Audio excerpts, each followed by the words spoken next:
around here, and I'm just going to tell you as we jump into the message this morning, I kind of walked in today kind of like I walk into every Christmas season, because I walk into every Christmas season, quite honestly, with kind of an agenda.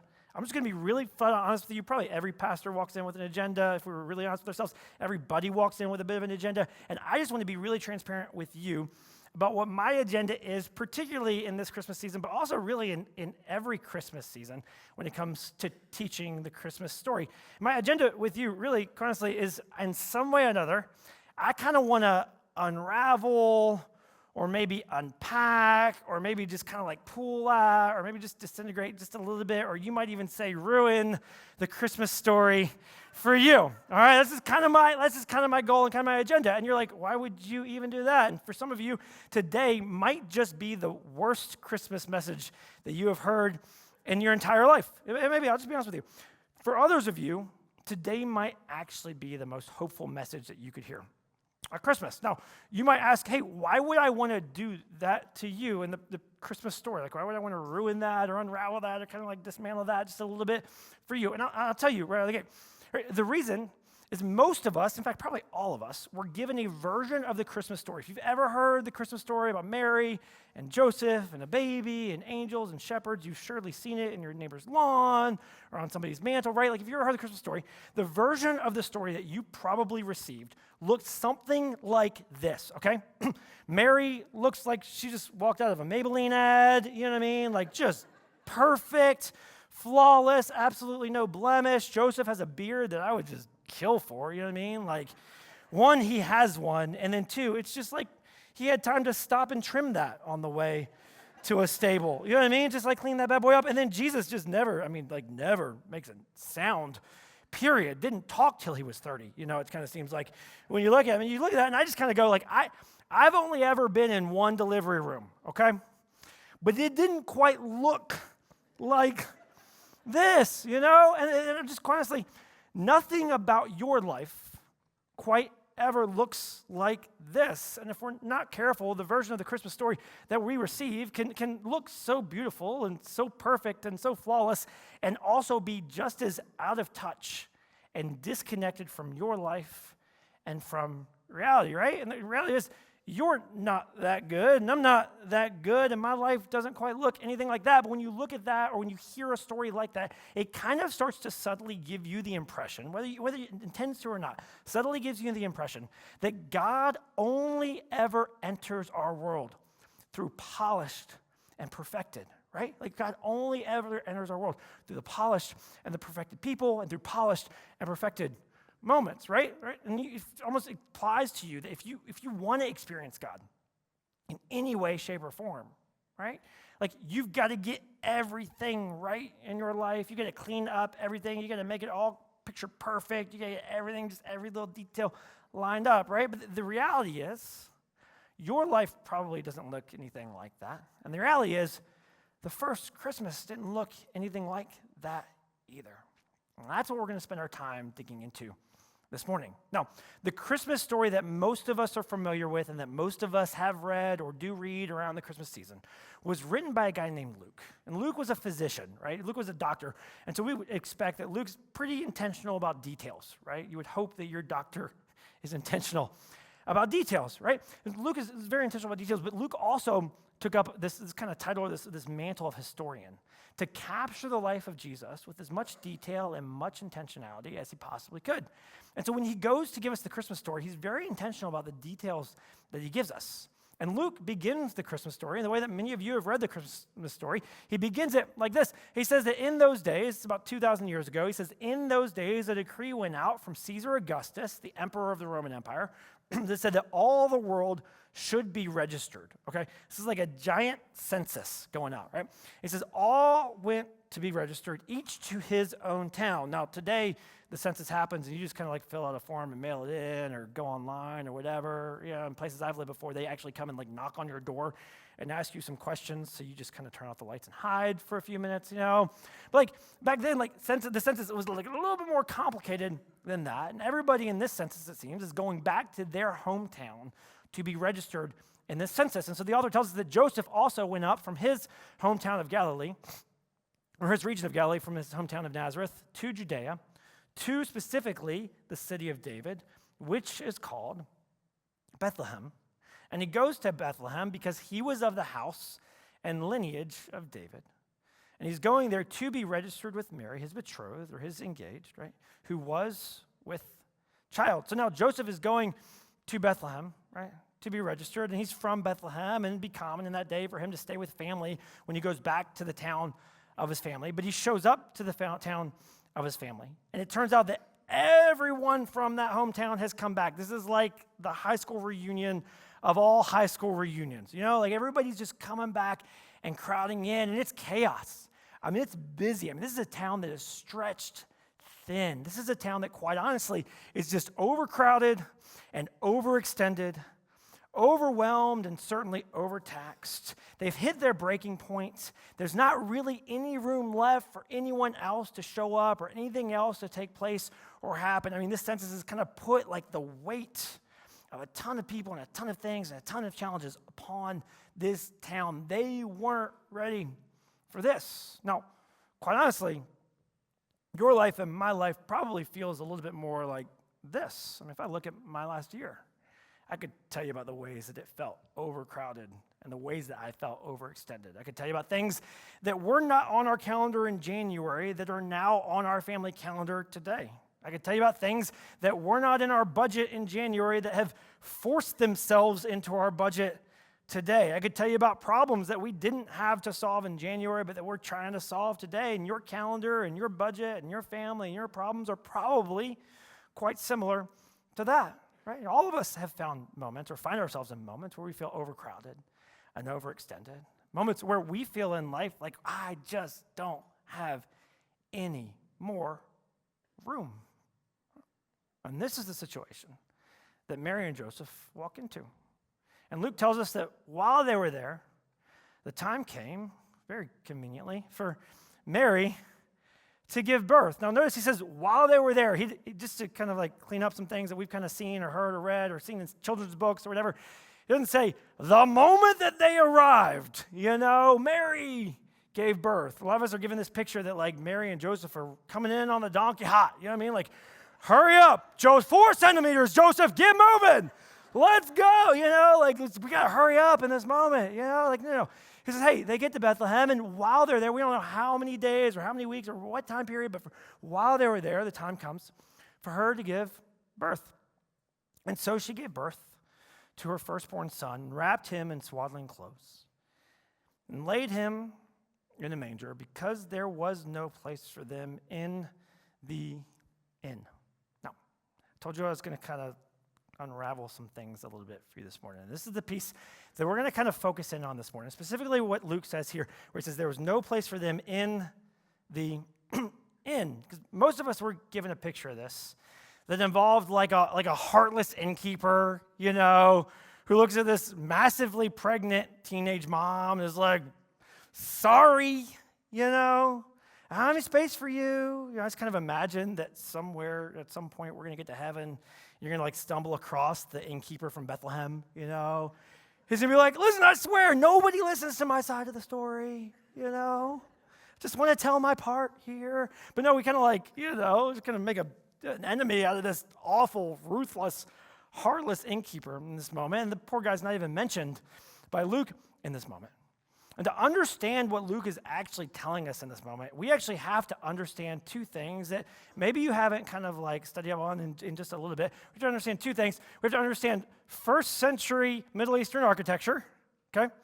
And then we have to understand a little bit of Greek. Just a couple of simple things we'll just dive into. Now, I know it's been, probably just a few years since your class on first century Middle Eastern architecture, so I'll just catch you up here in a minute. But before we do that, let's touch base. I want to just touch base on a little bit of Greek. And we don't talk a lot about Greek in here, honestly, because some of you go to sleep as soon as I say that, But just hang with me for a minute, because this one actually matters. And the first thing we have to recognize, and most of you probably are aware of this, but sometimes we forget, right? The Bible wasn't written in English, and Luke's gospel wasn't written in English, which we kind of forget sometimes, because we're like, well, it just had, it was written in American, you know what I mean? Had to be, no. Luke wrote, originally in Greek, and understanding what he wrote and what words he intentionally chose in this moment tell us more about what he's trying to tell us in this moment and the point that he's trying to make in this moment. Now, there's two words in Luke's writings, within Luke's gospel, throughout the entirety of it, there's two different words at different points that he uses that can be translated as the word in, right? The first word is kataluma. Everybody say kataluma. So you don't say you didn't learn anything today, all right? All right, now, this is a term that broadly means, just a broad term, means room for guests. This could be any space that's kind of just designated for people who don't live there. It's kind of broadly room for guests. Luke uses this word later in his gospel when he's writing about Jesus on the Passover, sending his disciples ahead of him to prepare a room for them to have the Passover meal. And he sends his disciples ahead, and he tells them to go and find a man and ask him, where is the kataluma? Ask him, where is the guest room where I can prepare this room for my disciples, or prepare this meal for my disciples to share together, right? That's kataluma. The other word that Luke uses in other places of his gospel is the word pandosion. Everybody say pandosion. Again, now you learned two things today. You're doing great, okay? This is a specific word that Luke uses that specifically means commercial inn. He uses this when he writes about the Good Samaritan. Many of us are familiar with the Good Samaritan. He comes across an injured traveler and takes him to an inn, specifically a commercial inn, and pays the innkeeper to take care of him. Okay, so two different words that Luke can use, right?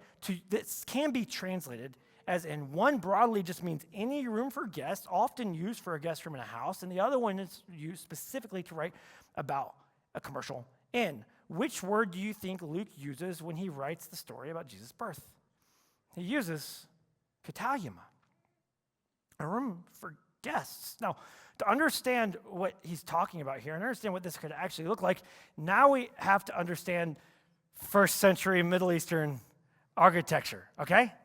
Now, when we look at this, right, there's a lot of work on this, a lot of study on this. You can do your own research on this, but there's a scholar, New Testament scholar by the name of Ken Bailey, who did a ton of work on understanding what residential homes looked like within the Middle Eastern culture, even today, which is a very family-based culture, very different than our culture, right? But also, 2,000 years ago, what the typical family home would look like in this culture. And the typical home would look something like this, right? You would start out, you'd have a guest room on this side. Now, I just want to point this out because I think this is genius. Notice the guest room is an exterior entry only situation. Just think about that as you have family coming in town this week. Kind of like, this is just genius. What happened to us, right? And then there's a family room, a family living room, where they would, and this is like one-room living situations. You've seen pictures like this from around the world, right?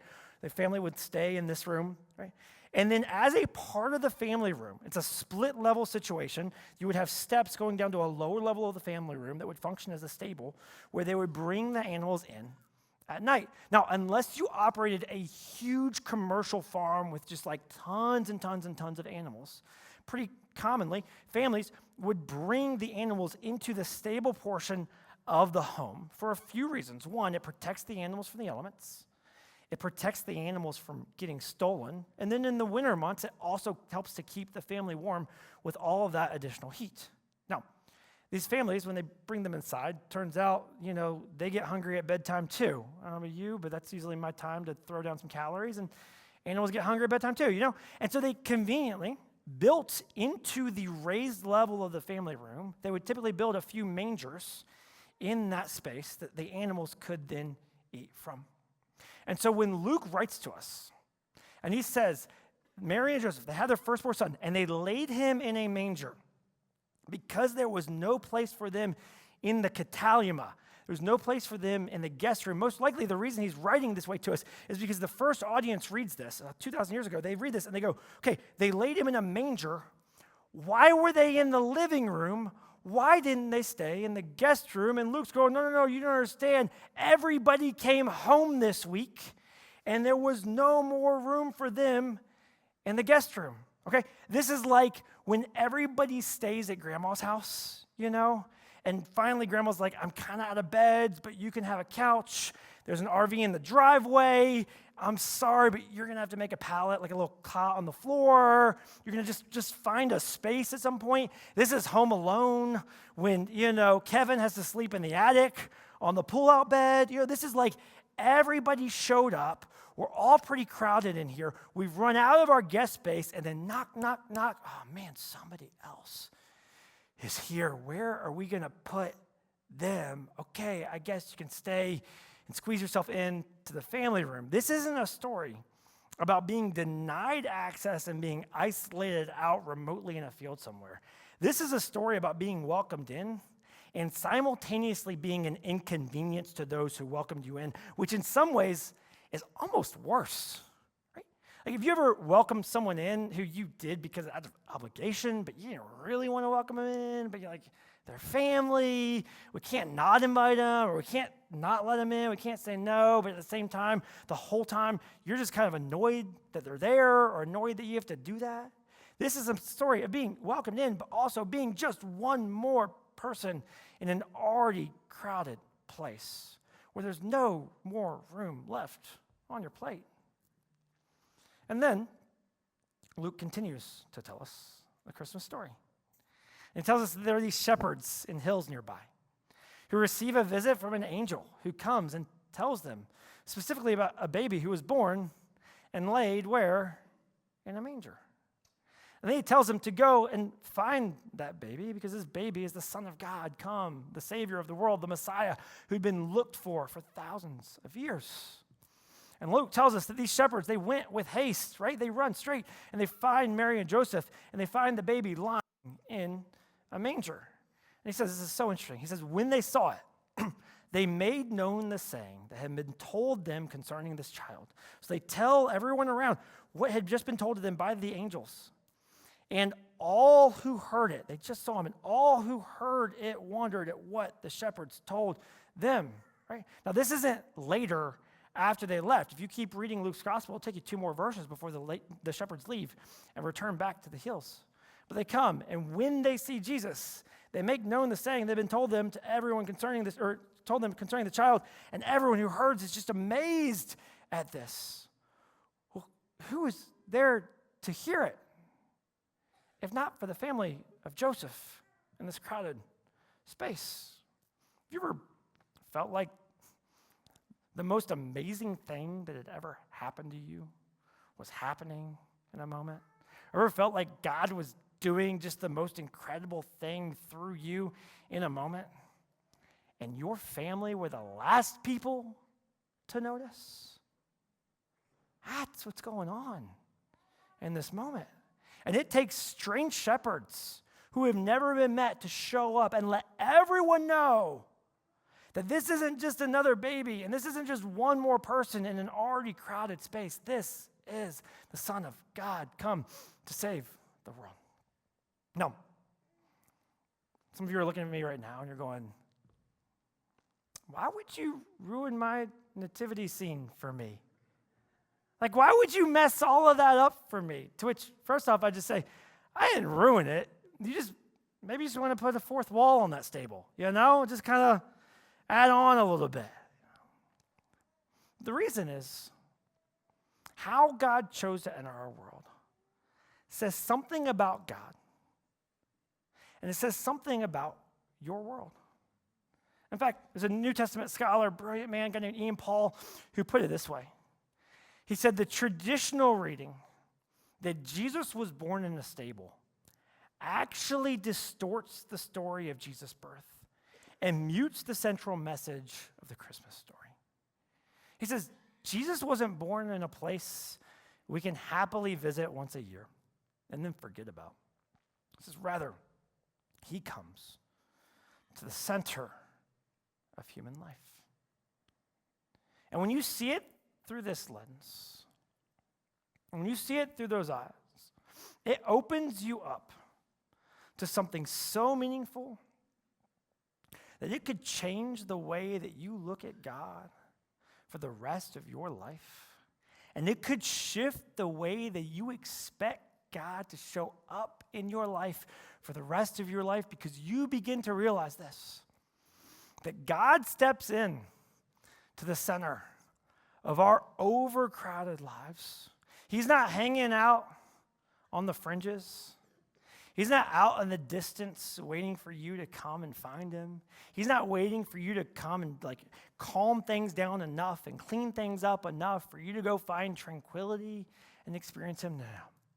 He shows up right in the middle of the most crowded and chaotic and overstretched and overworked areas of your life. And the beauty of it is this: he doesn't demand a whole lot of room to come in. He doesn't look at you and say, hey, I need all of the space. He doesn't look at you and say, hey, would you clean things up a little bit before I show up? He doesn't look at you and say, hey, you got to get rid of this and that and them and this situation and fix all of that up. No. He doesn't demand a whole lot of room. He just shows up and says, I'll take what you give me, and I'll gladly start to enter your world with that. I don't want you to just hear that this year.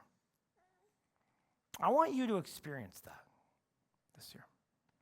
So let me give you 3 things I think you can do to start actually experiencing God at the center, in the middle of your chaotic, overcrowded, overworked life. First thing is this: think twice before you label something as inconvenient. I can't tell you the number of times that I've been having a conversation with a friend or a coworker or my wife, and the conversation sounds like one more thing that's about to be on my plate, one more thing that I'm about to have to take responsibility for, one more thing that I'm going to have to do, or one more thing that I'm going to have to be a part of. And I almost said no to it because I didn't feel like I had space for it. But it was the very thing that God used to show up in my life and to shift the direction or the intention or whatever was going on in that situation, in that moment of my life. So think twice before you label something as just the next thing or one more thing on my list or another thing on my plate or inconvenient. Secondly, listen for others to point out what God is doing right in front of you. Not too long ago, I was right on the cusp of kind of just stepping away from a situation and just kind of washing my hands of something and being done with it. Right before I did, I called a friend. I said, hey, can we talk about this? And we sat down, we grabbed lunch, we talked about it.